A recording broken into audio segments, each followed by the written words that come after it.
Hello, everyone, and welcome to At Barrons. I'm Andy Serwer, and welcome to our guest, Ceci Kurzman, who is the founder of Nexus Management, also on a lot of boards like Warner Music and UTA and Revlon. But most importantly, she is a music industry veteran on the label side and the management side and knows everything about what's going on in the music business. Thank you for having me, Andy. First of all, what is Nexus Management? What is that part of your world like? Nexus Management was actually started as my management company to manage the artists. When I left Sony Music in 2004, lit out on my own, I named the company Nexus because Shakira was the first artist I signed to my management company, and I wanted something that demonstrated both the Latin and the Anglo world and kind of sat at this cross-section of those two worlds. So Nexus. All right, so wait a minute, though. Shakira was your first client? She was my first client. What is that like? What is it like managing Shakira? Very all-encompassing. Shakira, I worked with Shakira when I was at Sony for many years, from the time she was in Colombia and signed to Sony Colombia till we brought her into the Anglo world. So when I first met her, she didn't speak English. Now she speaks English better than I do. And, we really hit it off. And I championed her career inside Sony. And I was just attracted to her intellect. When we first met, I swear to God, she was probably 18, 19 years old. She was reading a book about this big about the Templar Knights. And she's this wicked intellect. She's got an IQ off the charts, and she approached her entire career from an intellectual perspective, which I appreciated. When we would go on tour, most artists ask for what we call a vanity put on tour. It usually comes in the form of, a trainer or, a Reiki specialist or something, somebody who comes along that's a bit of a discretionary put. Shakira asked for a history professor so that as she traveled around the world, she had somebody who could brief her and, study the local markets when she was in town. That's the sort of artists you're working with. It also comes with a lot of other stuff because you have somebody who has such a big mind that they're intellectualizing everything they do. There's nothing accidental about her and her career. It all makes sense to me, Ceci, because where I saw Shakira? Davos. She was at the World Economic Forum, and I was like, what's Shakira doing here? And, yes. She was engaged with the content and with all the people there. She was indeed. We had her, she spoke at Oxford. She convened one of the foremost groups in Latin America to combat poverty. She is a poet laureate in Colombia. She was Gabriel Garcia Marquez's sort of protege. So she's got a little going on. Yeah. All right, let me pull back a little bit and ask you about the music industry. So much going on, but big picture. Okay, this was a business that lost its way, starting with Napster. Then it found its way with Apple Music, Spotify, etc. And now maybe it's at a crossroads again. Well, I think it's an industry that loses its way and finds its way over and over again. And it's still a very young industry. When you think about it, the recorded music industry is still quite young. And it is in a constant state of evolution. And like many other industries, it has its ebbs and flows. It usually has a sort of 10-year pattern where innovation and technology gets introduced that disrupts and then evolves the business, right? We had vinyl, and we retapped that into cassette. Then we had CD. Then we had downloads, and then now streaming. But your point about Napster, which was one of the many sort of disruptions that caused the business to sit up and take notice and sort of get smacked out of its slumber.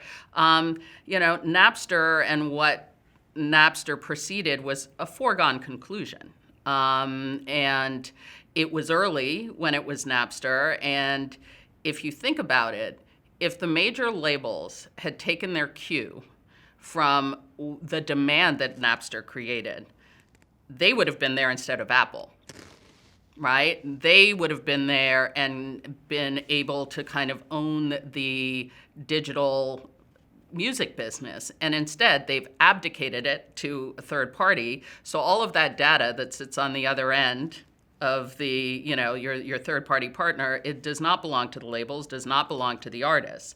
And if they could have sort of seen the winds of change and embraced it, rather than sort of been burdened by the status quo and the worry about sort of obsolescence, the industry could have been in the hands of the people creating the content. So what is going on right now? I mean, fast forward 5 years from now, and what are the challenges exactly that the business faces? Well, first, I think challenges are a great thing for a business, right? You need your headwinds as well as your tailwinds, because it gives moments of pause to reflect on what the business needs to be. And I think what we're recognizing now is that the end user is not the retailer, is not the platform, the streaming platform. The end user is the consumer. And, how do we become more consumer-centric as an industry, rather than curating and massaging and giving the people what we want rather than what they want? Enabling the people and the consumers to be the advocates for their own taste. And I think that's the inflection point we're in, trying to really understand how to super serve the fan and the end user as the customer, as opposed to super serving the streaming platforms and the other partners that surround the music industry.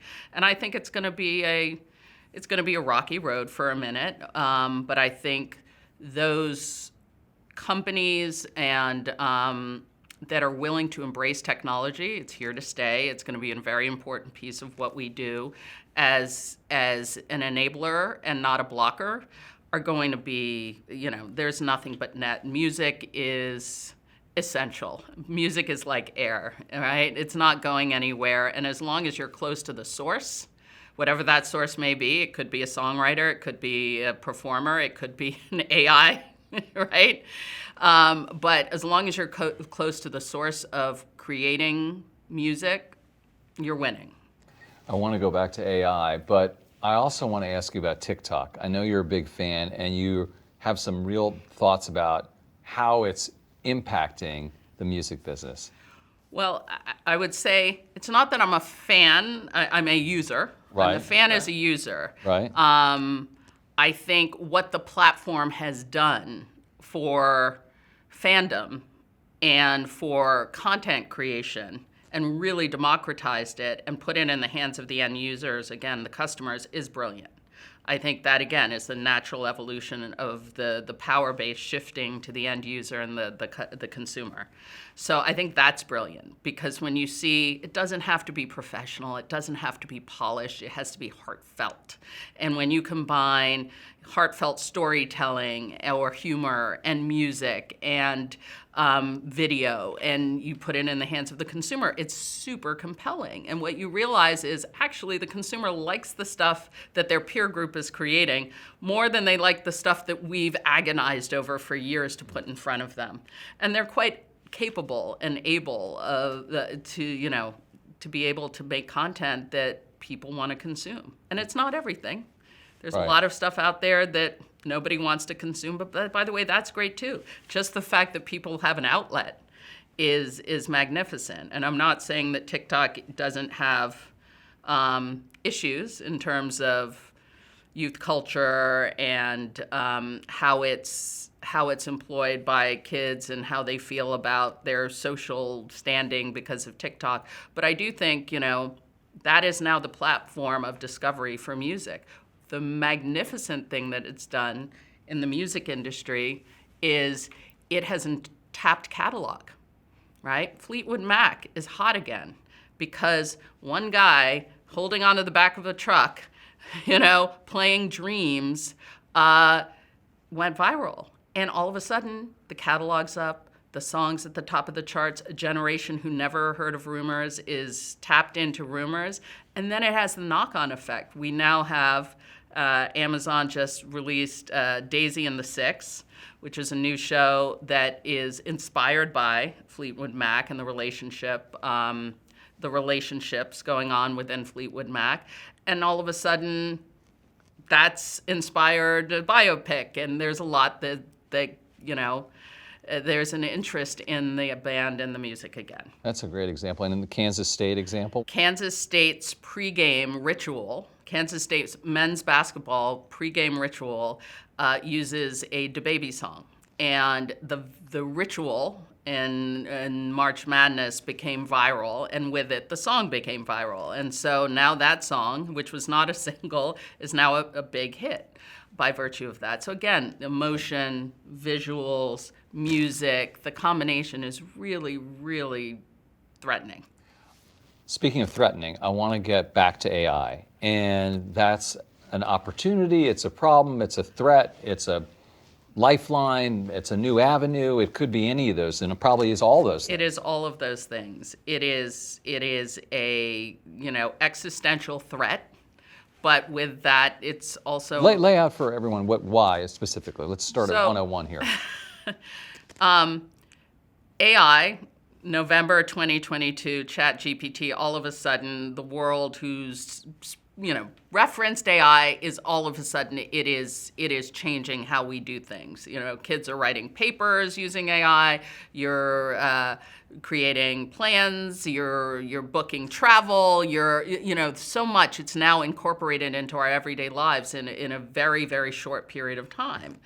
And we're just scratching the surface of its many uses. Recently, there was an AI-created sound-alike of Jay-Z with original lyrics. So you have an audio songs that are great songs with one of the most recognizable voices in music, and it's out there. What's the recourse? Who owns the rights? Does Jay-Z have any recourse? Is there liability? We don't know. It hasn't been legislated. So there's a rights issue. But beyond that, we now know that AI can create songs that are hits. They can write songs. AI can write songs. AI can write lyrics, create melody. All of a sudden, we have this notion that we have to understand that we spend a lot of time and energy and expertise trying to create the best in breed in terms of music and songwriting. And here is a platform, a technology that can do it better instantaneously. For some reason, I'm thinking about Natalie Cole and Nat King Cole, that duet. You know what I'm talking about, right? Absolutely. Isn't that something, right? It is something, and that's a great example of something really beautiful that can be created, where you bring back to life phenomenal, artists that aren't with us. I would love to think that that all of the uses are through a filter of what we think is right and what we think is good. But I also want to acknowledge music, again, is for the end user. If the music was created by Neil Young, or if it was created by an AI technology, does it matter if the consumer likes it and wants to consume it? I think that's, historically, we've run the risk of being precious about what good looks like and what good sounds like, and who are the arbiters of what is good. And now that's being taken out of our hands, first with the consumer and the end user, sort of challenging what they want is what they think is good. And now, we have technology that's going to create based on what the consumer wants. And they're going to put forward music that is absolutely aligned with what the consumer wants. And that will be how hits are created. Thank you so much for your time. Thank you.